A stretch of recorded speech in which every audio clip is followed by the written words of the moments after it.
Shalom saudara-saudari yang dikasihi Tuhan Yesus Kristus. Dimanapun Anda berada saat ini, mungkin ada yang sedang bersiap-siap untuk beribadah bersama-sama melalui streaming di pagi hari ini, maupun mungkin ada yang di luar rumah. Mari saya ajak kita bersama-sama mempersiapkan hati, merendahkan hati kita untuk mengundang hadirat Tuhan di pagi hari ini. Sebelumnya, mari kita berdoa. Haleluya. Puji syukur kami naikkan atas kehadiran-Mu Tuhan di pagi hari ini. Kami percaya Tuhan, Engkau sudah menuntun hidup kami, mulai ketika kami bangun tidur tadi pagi, sampai pada saat ini Engkau tuntun kami Tuhan, untuk kami boleh beribadah bersama-sama dengan Engkau. Tuhan Yesus, kami percaya persekutuan dengan-Mu Tuhan akan mendatangkan damai sejahtera, mendatangkan sukacita dan kekuatan bagi setiap hidup kami. Terlebih dahulu Tuhan, kami meminta pengampunan atas segala dosa dan kesalahan kami Tuhan, karena Engkau Bapa yang setia dan adil. Ketika kami datang mengakui kesalahan kami Tuhan, Engkau Tuhan yang mengampuni dan menguduskan kami kembali. Sehingga pagi hari ini apa yang kami persembahkan kepada Engkau layak untuk Engkau terima Tuhan. Jadikan setiap pujian dan penyembahan kami menjadi ukupan yang harum Tuhan, yang menyenangkan hati-Mu. Dan setiap sesi ibadah kami Tuhan, firman yang akan Engkau sampaikan boleh termaterai di dalam setiap hati kami. Kami bersyukur buat semua Tuhan atas pemeliharaan Tuhan, tubuh, jiwa, dan roh kami. Kami percaya setelah kami melakukan persekutuan yang intim dengan Engkau, maka rohani kami akan kembali dikuatkan. Jiwa dan jasmani kami akan Engkau pelihara Tuhan. Terima kasih. Kami butuh Engkau seterusnya dan sampai selama-lamanya. Haleluya. Setiap kita yang mau menaikkan syukur, sama-sama katakan amin. Tuhan, Engkau Bapa yang penuh dengan kasih. Biarlah Tuhan, kasih yang kami rasakan saat ini Tuhan, boleh kami bagikan kepada setiap siapapun yang kami temui Tuhan. Dari hidup kami lah Bapa, maka semua orang yang belum mengenal Engkau akan mengenal Engkau melalui kasih-Mu Tuhan yang kami sampaikan. Demikianlah pujian ini akan kami naikkan Tuhan Yesus.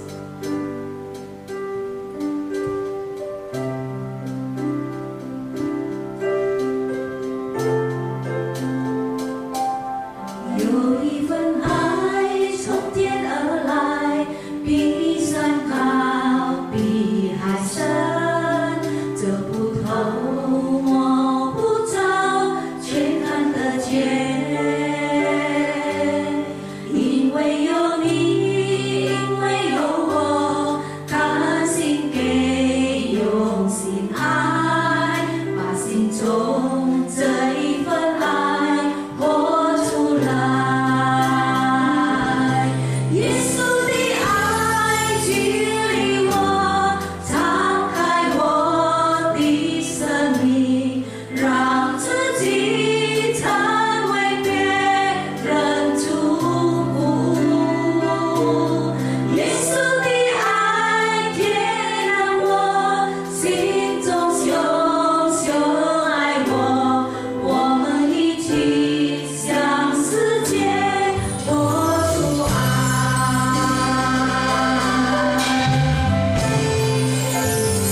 berikan kepada orang-orang yang belum mengenal Engkau.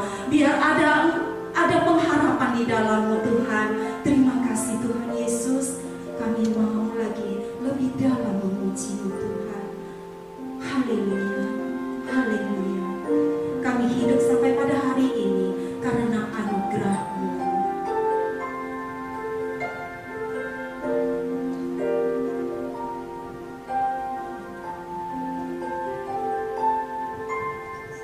Yesus, ku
Kasih-Mu memulihkan hidupku, kuasa-Mu membangkitkan rohku,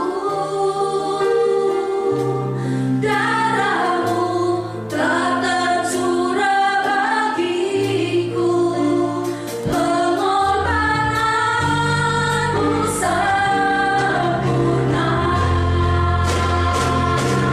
Kasih-Mu memulihkan hidupku, kuasa-Mu membangkitkan rohku, darah-Mu telah tercurah bagiku, pengorbanan-Mu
berbicaralah ya Allah, sebebas-bebasnya Roh Kudus, melalui bibir mulut hamba-Mu, Pak Anjur.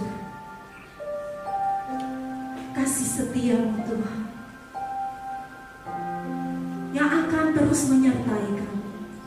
Firman-Mu Tuhan, yang terus akan mengajari dan mendidik kami, bahwa kami berjalan bersama dengan-Mu hari demi hari. Terima kasih Bapa. Berkati setiap umat-Mu dimanapun berada saat ini, melalui firman-Mu Tuhan. Setiap kami yang berjauhan fisik, tetapi sangat berdekatan hati dan persekutuan dengan-Mu. Terima kasih Bapa. Inilah doa kami, hanya di dalam satu nama yang layak dipuji dan disembah. Haleluya. Di dalam nama Yesus, mari sama-sama katakan amin. Bapak Ibu saudara-saudara yang dikasihi Tuhan, kita sudah memuji Tuhan, saatnya kita mendengarkan firman Tuhan. Mari kita berdoa. Bapa di sorga, dalam nama Yesus Kristus kami mengucap syukur Tuhan, karena di dalam hidup kami untuk kesekian kalinya Tuhan beri kami kesempatan untuk mendengarkan suara-Mu. Karena firman-Mu berkata bahwa akan tiba waktunya, akan tiba saatnya, orang akan mencari ke berbagai tempat untuk mendengarkan kebenaran, haus dan lapar, tetapi mereka tidak menemukannya. Tapi bagi kami hari ini diberi kesempatan untuk mendengarkan firman-Mu. Oleh sebab itu berbicaralah Tuhan kepada kami melalui bibir lidah hamba-Mu, pengurapan dari sorga turun atas hamba-Mu, sehingga setiap perkataan yang diucapkan sungguh-sungguh berasal daripada Tuhan, dan semua umat-Mu yang mendengarkan dimanapun berada sama-sama diberkati. Dalam nama Yesus Kristus kami berdoa. Haleluya. Amin. Bapak, Ibu, saudara-saudara yang terkasih dalam Tuhan, orang percaya ditempatkan di bumi ini oleh Tuhan. Oleh Alkitab digambarkan ibarat domba di tengah-tengah serigala. Sekali lagi Bapak Ibu, keberadaan orang percaya di dunia ini itu diibaratkan seperti domba di tengah-tengah serigala. Domba yang dikenal begitu lemah, serigala dikenal dengan kebuasannya. Nah, saudara-saudara, bagaimana domba harus hidup di tengah-tengah serigala? Tentu saja dia harus sangat berhati-hati terhadap serangan daripada serigala di setiap waktu. Karenanya Bapak Ibu saudara-saudara, kita sebagai orang percaya membutuhkan iman untuk dapat bertahan menghadapi segala tantangan, menghadapi segala rintangan kehidupan yang sedang kita jalani hari ini. Nah, itu sebabnya saudara-saudara, hari ini firman Tuhan saya beri judul iman yang mendatangkan kuasa Allah. Iman yang mendatangkan kuasa Allah. Dengan iman yang berkualitas, kita akan diberikan pengalaman untuk mendatangkan kuasa Allah di dalam kehidupan kita. Pertanyaannya adalah, iman seperti apakah yang harus kita miliki, yang olehnya kita akan mendapatkan atau mendatangkan kuasa Allah dalam hidup kita, sehingga lewat iman itu kita mampu bertahan di tengah-tengah kehidupan yang begitu keras hari-hari ini.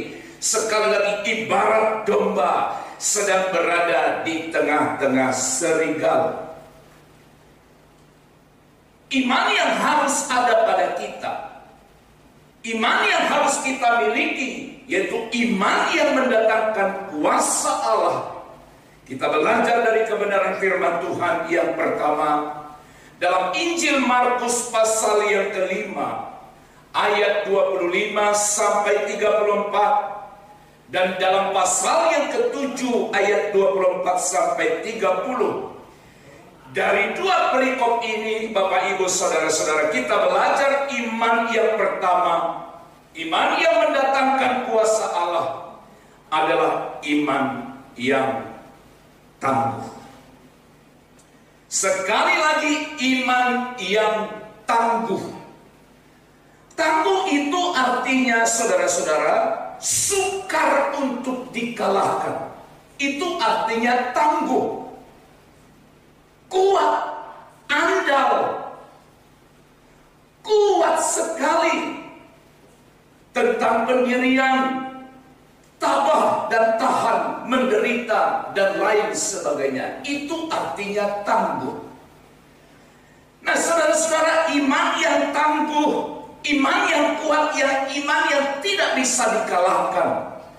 Kita belajar dari dua perikop ini. Yang pertama adalah perempuan yang mengalami pendarahan selama 12 tahun dalam Injil Markus pasal yang kelima ayat 25 sampai ayat 34. Nah, Bapak Ibu saudara-saudara, ayat yang ke-28 berkata demikian.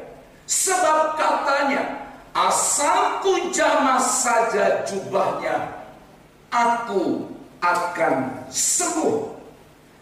Asal ku jamah saja jubahnya, aku akan sembuh.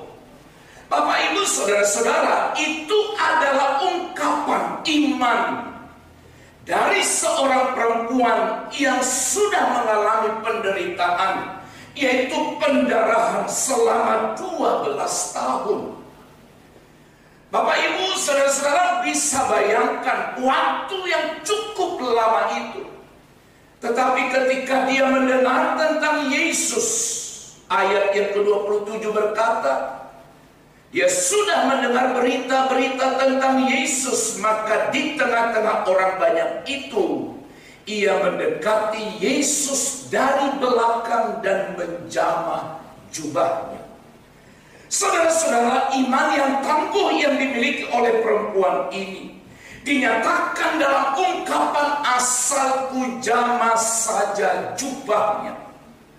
Perempuan yang mengalami pendarahan itu menerobos kerumunan orang banyak untuk tetap dapat menyentuh jubah Yesus yang akhirnya saudara-saudara mendatangkan kesembuhan baginya. Dia tidak terpengaruh oleh waktu, tidak putus asa oleh waktu sekian lama, juga tidak terpengaruh oleh banyaknya orang-orang yang menghambat dia, yang menghalangi dia untuk berjumpa dengan Yesus. Saudara-saudara, dua hal yang sangat menarik. Waktu 12 tahun tidak membuat dia putus asa. Hal yang kedua, ketika Yesus berada di tengah-tengah mereka, ketika Yesus berada di situ, dia mengalami masalah lain. Ada banyak orang yang berkerumun. Dengan kata lain, dia mau katakan, tidak ada kesempatan bagiku untuk berbicara dengan Yesus. Itu sebabnya dia berkata, asalku jamah saja jubahnya, aku akan sembuh. Iman seperti inilah yang mendatangkan kuasa Allah dalam dirinya, yang akhirnya dia mengalami kesembuhan. Saudara-saudara, waktu tantangan lain itu sering diperhadapkan kepada kita. Waktu kadang-kadang membuat kita putus asa dan berkata tidak ada artinya. Sudah sekian lama aku bergumul, sudah sekian lama aku berdoa. Tapi saudara-saudara, iman yang tangguh itu, dia akan mengalahkan. Sekali lagi, iman yang tangguh tidak akan putus asa oleh waktu dan tantangan apapun yang ada. Iman yang tangguh yang kedua, saudara-saudara, dinyatakan oleh seorang perempuan dari Sirofenisia dalam pasalnya yang ke-7 ayat 24 sampai 30. Saudara-saudara, Markus pasal 7 ayat 24 sampai ayat yang ke-30. Nah, saudara-saudara, di sana perempuan Venesia ini dia percaya. Dalam ayat 27 berkata, lalu Yesus berkata kepadanya, biarlah anak-anak kenyang dahulu, sebab tidak patut mengambil roti yang disediakan bagi anak-anak dan melemparkannya kepada anjing. Ayat 28. Tetapi perempuan itu menjawab, benar Tuhan, tetapi anjing yang di bawah meja juga makan remah-remah yang dijatuhkan anak-anak. Saudara-saudara yang dikasih oleh Tuhan, iman perempuan Sirofenisia yang diibaratkan dengan istilah seekor anjing yang begitu direndahkannya dia, tetapi dia berkata bahwa anjing yang di bawah meja juga disamakan dari hasil remah-remah yang dijatuhkan oleh anak-anak.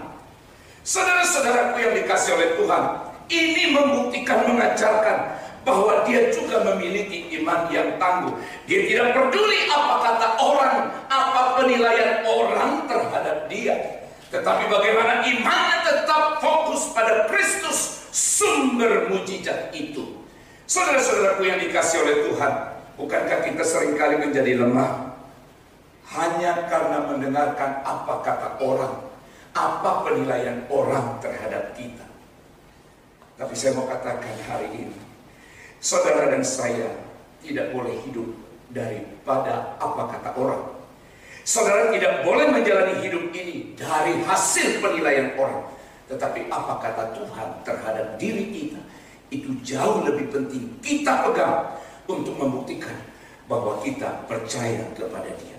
Saudara-saudaraku yang dikasihi oleh Tuhan, iman yang mendatangkan kuasa Allah adalah iman yang tangguh. Dan yang kedua, seperti apakah iman yang mendatangkan kuasa Allah selain kita memiliki iman yang tangguh? Matius pasal yang ke-17 ayat 14 sampai 20. Dari sana kita belajar, saudara-saudara, bahwa iman yang mendatangkan kuasa Allah adalah iman yang bertumbuh. Iman yang bertumbuh. Ayat 17 dan ayat 20 saya akan bacakan bagi kita. Matius pasal 17 ayat 17 dan 20. Maka kata Yesus, hai kamu angkatan yang tidak percaya dan yang sesat, berapa lama lagi aku harus tinggal di antara kamu? Berapa lama lagi aku harus sabar terhadap kamu? Bawalah anak itu kemari. Ayat yang ke-20. Ia berkata kepada mereka, karena kamu kurang percaya. Sebab aku berkata kepadamu, sesungguhnya sekiranya kamu mempunyai iman sebesar biji sesawi saja, kamu dapat berkata kepada gunung ini, pindah dari tempat ini ke sana, maka gunung ini akan pindah dan takkan ada yang mustahil bagimu. Bapak Ibu yang dikasihi oleh Tuhan, iman yang bertumbuh, yang oleh Alkitab berkata iman sebesar biji sesawi. Iman sebesar biji sesawi tidak berbicara soal kuantitas, juga tidak berbicara tentang jumlah, tetapi berbicara tentang kualitas, berbicara tentang mutu daripada iman itu sendiri. Saudara-saudaraku yang dikasihi oleh Tuhan, apa yang dapat kita pelajari dari sini? Pelajaran penting daripada iman sebesar biji sesawi adalah bahwa iman itu tetap dapat bertumbuh dimanapun ia ditabur. Saudaraku yang terkasih dalam Kristus Yesus Tuhan itu, Allah menginginkan supaya kita tetap sungguh-sungguh menjalani kehidupan yang ada ini dengan iman yang berkualitas. Tidak cukup saudara berkata bahwa saya punya iman, saya punya teori tentang iman. Itu tidaklah cukup saudara-saudara. Sebab, sekali lagi, sebab saudara-saudara, iman itu hanya teruji. Iman itu baru nampak. Mutu kualitas iman seseorang itu nampak ketika seseorang itu diperhadapkan dengan sejumlah masalah, dengan sejumlah persoalan kehidupan. Saudaraku yang dikasihi oleh Tuhan, hari ini iman yang bertumbuh, ya iman yang tidak stagnan, tapi iman yang mengalami pertumbuhan yang berkualitas diperlukan oleh setiap kita. Sebab iman seperti ini menjadi penting bagi kita. Sebab dengan iman yang bertumbuh itulah Bapak Ibu saudara-saudaraku yang dikasihi oleh Tuhan, maka kita bisa berhadapan dengan sejumlah tantangan hidup yang di dalamnya kita bisa melawan perbuatan setan. Alkitab berkata ketika Yesus dan murid-muridnya kembali kepada orang banyak itu, datanglah seorang mendapatkan Yesus dan menyembah, katanya, Tuhan, kasihanilah aku, anakku sakit ayan dan sangat menderita, ia sering jatuh ke dalam api dan juga ke dalam air. Bapak Ibu yang terkasih dalam Tuhan, saya berharap dan berdoa di tengah-tengah masa yang sulit dan sukar seperti yang sedang kita hadapi hari ini, Seharusnya iman kita bukan padam, bukan layu, bukan mati, tapi iman itu bertumbuh. Saya mau katakan sekali lagi saudara, selama musim atau selama masa pandemi ini, apakah imanmu bertumbuh? Apakah imanmu makin nampak mutu dan kualitasnya? Sebab seseorang itu nampak imannya, mutu kualitas iman daripadanya, bukan ketika segala situasi hidupnya baik-baik saja, bukan ketika masalah tidak ada dalam dirinya, tapi ketika kita diperhadapkan dengan sejumlah tantangan hidup, pergumulan yang berat, maka saudaraku yang dikasih oleh Tuhan, disitulah kita akan nampak, disitulah iman kita akan nampak bahwa ternyata saudara-saudaraku yang dikasih oleh Tuhan, kita memiliki iman yang berkualitas, iman yang bermutu, bertumbuh terus, bertumbuh terus. Hari-hari yang kita hadapi, masalah yang Tuhan izinkan terjadi dalam diri kita, mengasah kita, membuat kita supaya iman kita makin hari makin bertambah, dan membuat kita makin percaya hanya kepada Dia. Hal yang ketiga yang terakhir saudara-saudara, iman yang mendatangkan kuasa Allah. Selain iman yang tangguh, selain iman yang bertumbuh, maka kita juga belajar dari Injil Matius pasal 8 ayat yang ke-5 sampai 13. Matius pasal yang ke-8 ayat yang ke-5 sampai 13. Saya bacakan 3 ayat dari pasal ini, ayat 8, 10 dan 13. Ayat yang ke-8 berkata, tetapi jawab perwira itu kepadanya, Tuan, aku tidak layak menerima Tuan dalam rumahku. Katakan saja sepatah kata, maka hambaku itu akan sembuh. Ayat yang ke-10 berkata, setelah Yesus mendengar hal itu, heranlah ia dan berkata kepada mereka yang mengikutinya, aku berkata kepadamu, sesungguhnya iman sebesar ini tidak pernah aku jumpai pada seorang pun di antara orang Israel.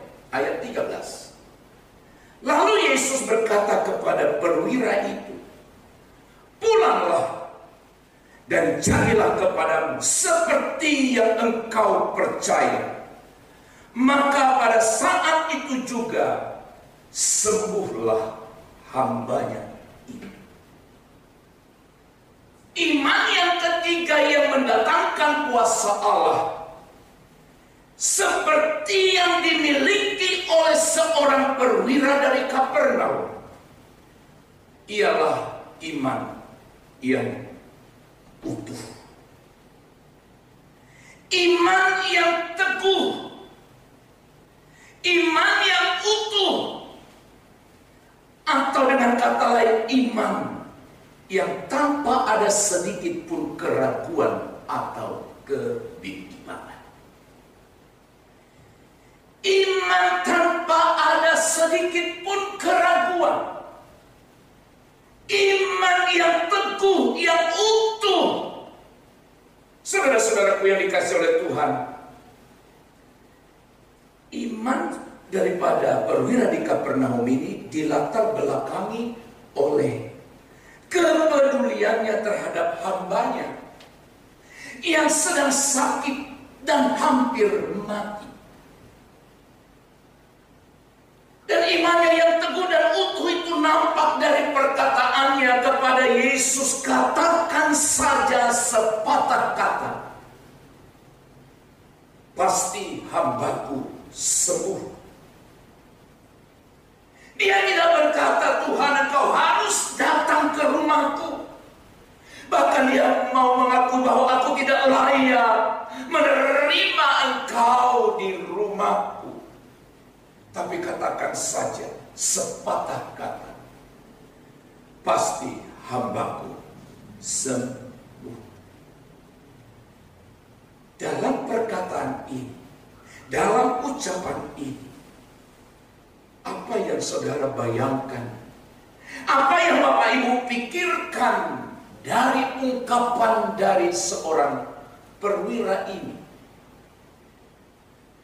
Saya percaya dalam ungkapan ini kita temukan jenis iman yang teguh, iman yang utuh tanpa ada keraguan, iman yang percaya akan perkataan Tuhan Yesus.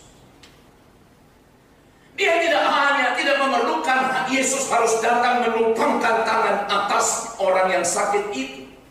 Tapi dia percaya bahwa perkataan Yesus itu berkuasa.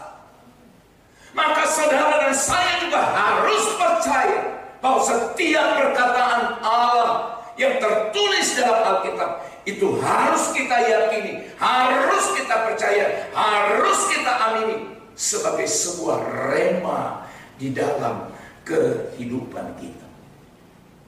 Katakan sepatah kata, hambaku pasti sembuh.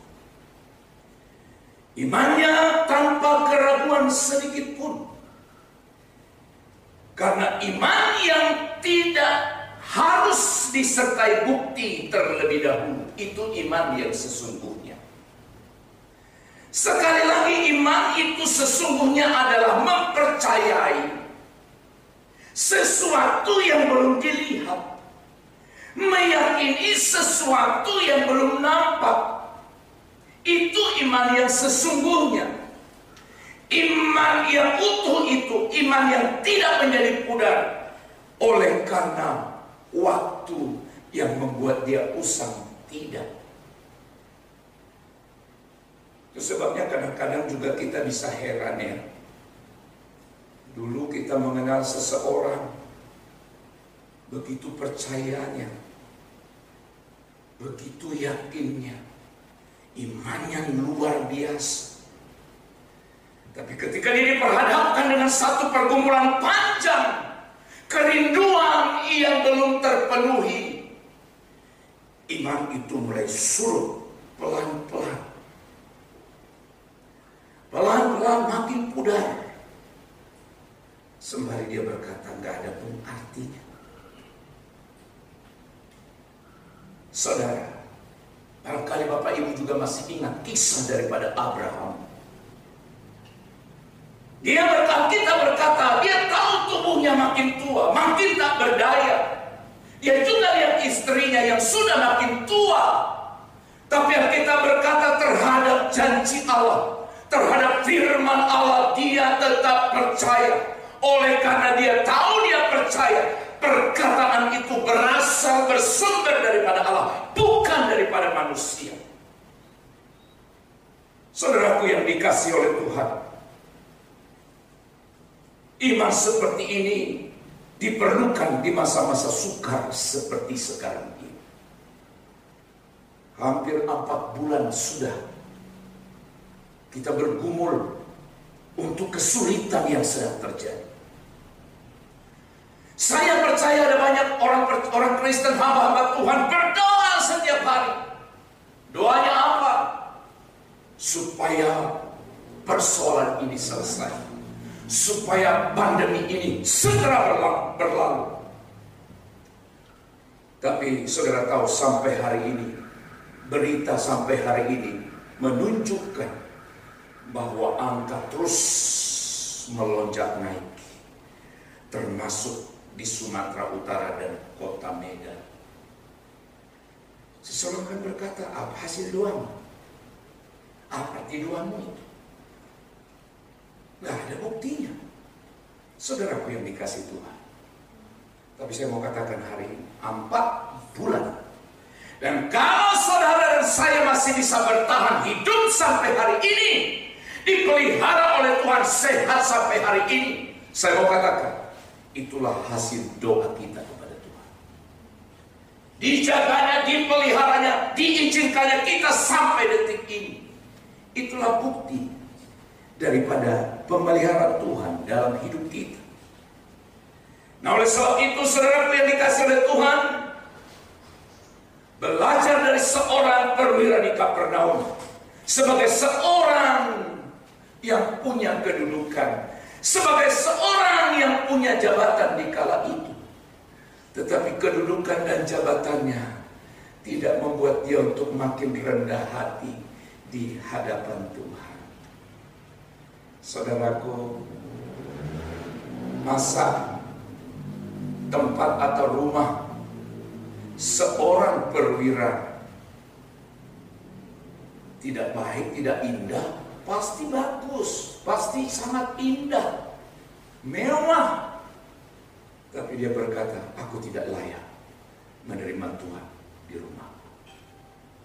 Kerendahan hatinya itulah yang mendorong dia untuk berkata, katakan saja sepatah kata, pasti hambaku sembuh. Dan apa yang terjadi Bapak Ibu? Alkitab berkata, saudara-saudara, maka hambanya itu pun jadi sembuh. Hambanya itu pun sembuh. Yesus tidak datang ke rumahnya, tapi dia hanya percaya akan perkataan Yesus. Dan itulah yang mendatangkan kuasa Allah. Saya percaya Bapak Ibu, setiap kita dalam hidup kita hari ini membutuhkan kuasa Allah. Dalam menjalani kehidupan yang masa sulit, masa sukar sekarang ini, kita perlu kuasa Allah. Dan bagaimana kuasa Allah itu nyata dalam hidup kita?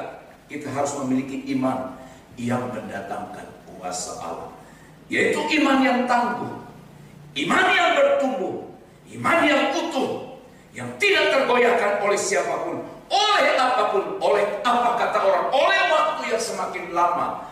Tetapi saudara-saudaraku yang dikasihi Tuhan, mau seperti apapun arah hidup ini, mau seperti apapun esok yang akan terjadi, kita harus tetap percaya kepada apa yang Tuhan katakan, bahwa aku menyertai kamu sampai kesudahan Allah. Karena kita percaya tidak ada satu peristiwa, tidak ada satu kejadian yang Tuhan izinkan terjadi dalam kehidupan anak-anaknya tanpa seizin, tanpa sepengetahuannya. Karena Alkitab juga berkata, sehelai rambut dari kepalamu jatuh diketahui oleh Tuhan. Apalagi situasi hidup yang sedang kita hadapi hari ini, Dia mengetahui. Tapi diperlukan apa yang disebut dengan iman.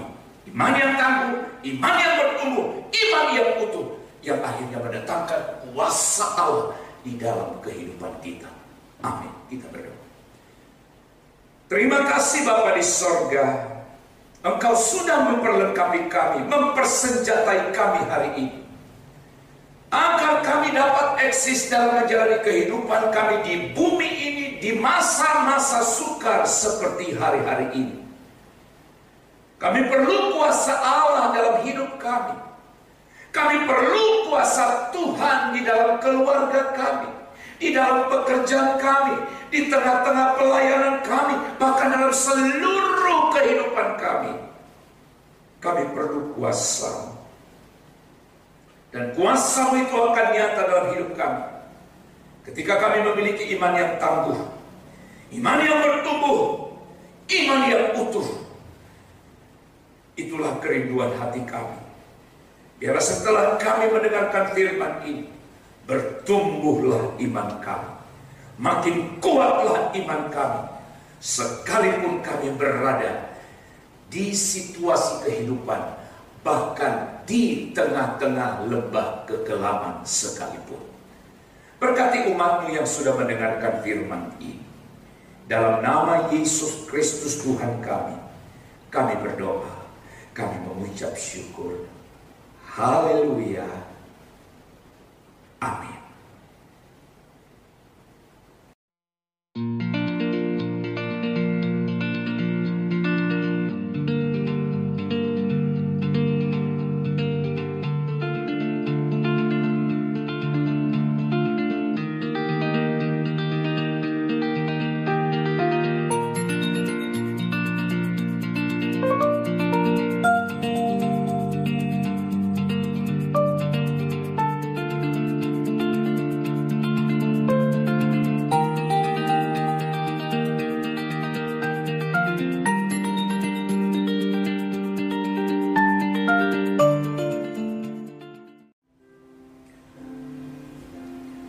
Haleluya.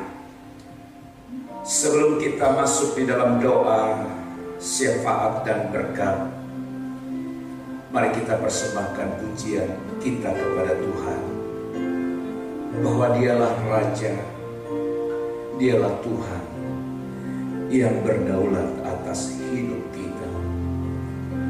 Haleluya. Engkaulah Tuhan, Engkaulah Raja, berdaulat atas hidupku, ku berserah penuh. Engkaulah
Kudus yang bertahta di sorga. Kami mengucap syukur kepadamu ya Tuhan, dikala hari ini kami boleh beribadah kepada Tuhan. Kami sudah memuji namamu, mendengarkan suaramu Tuhan melalui kebenaran firman-Mu. Dan kini saatnya kami datang kepadamu di akhir daripada ibadah ini. Kami memohon senantiasa akan belas kasihan Tuhan untuk kehidupan kami yang sedang kami jalani hari-hari ini. Kami bersyukur Tuhan masih pelihara kami. Bapa di sorga, segenap kami umat-Mu datang kepadamu memohon belas kasihan-Mu untuk bangsa dan negara kami, untuk Sumatera Utara tempat di mana kami ada, Kota Medan, bahkan seluruh daerah di mana umat-Mu sedang berada hari ini. Kami menengadah kepada Bapa sembari bermohon kepadamu, ulurkanlah tangan-Mu atas kami, perlindungan-Mu, penjagaanmu atas hidup kami di tengah-tengah kesulitan hidup yang sedang kami hadapi. Kami percaya Tuhan bahwa Engkau melindungi seluruh umat-Mu, melindungi seluruh anak-anak-Mu ya Tuhan. Terima kasih Bapa.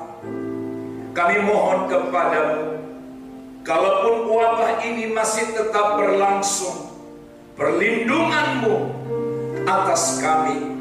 Bahkan kami berdoa ya Tuhan, kiranya Tuhan akan memperlengkapi orang-orang yang Engkau pilih untuk menemukan obat, menemukan vaksin ya Tuhan, sehingga kami ke depan boleh menjalani kehidupan sebagaimana biasanya. Kami juga berdoa untuk masa depan pelayanan kami, masa depan gereja-Mu ya Tuhan. Engkaulah yang akan mengawal terus, melindunginya di dalam nama Yesus Kristus. Biar melalui situasi ini semua umat-Mu makin merendahkan diri di hadapan-Mu. Tuhan, secara khusus kami berdoa untuk gereja kami di tempat ini. Tuhan, kiranya memberkati seluruh hamba-hamba Tuhan, para pelayan Tuhan, mulai dari gembala, jemaat dan seluruh staf pelayanan Tuhan memberkatinya, juga memberkati seluruh umat-Mu yang sudah sekian lama kami tidak bertatap muka dengan mereka.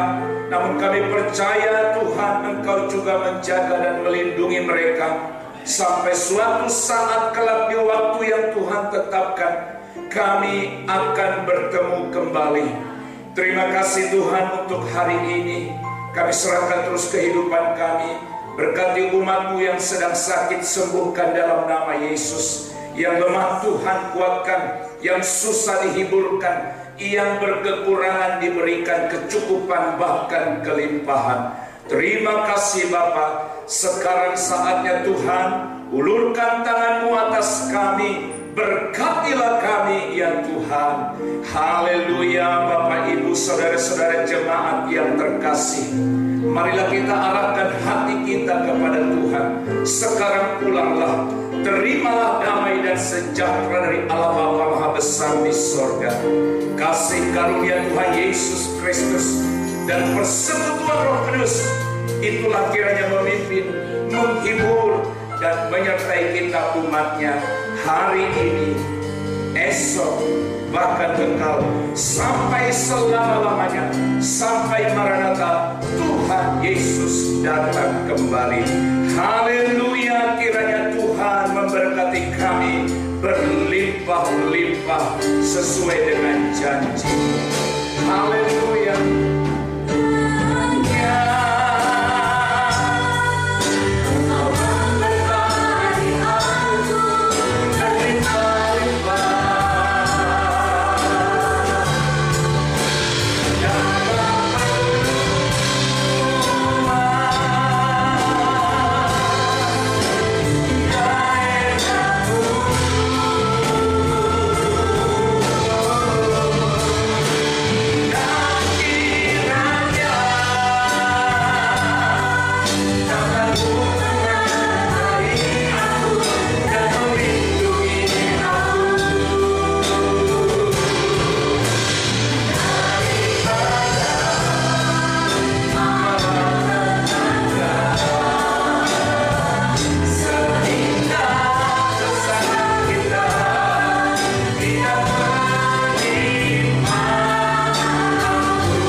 Sampai berjumpa kembali. Tuhan memberkati kita. Shalom. Shalom.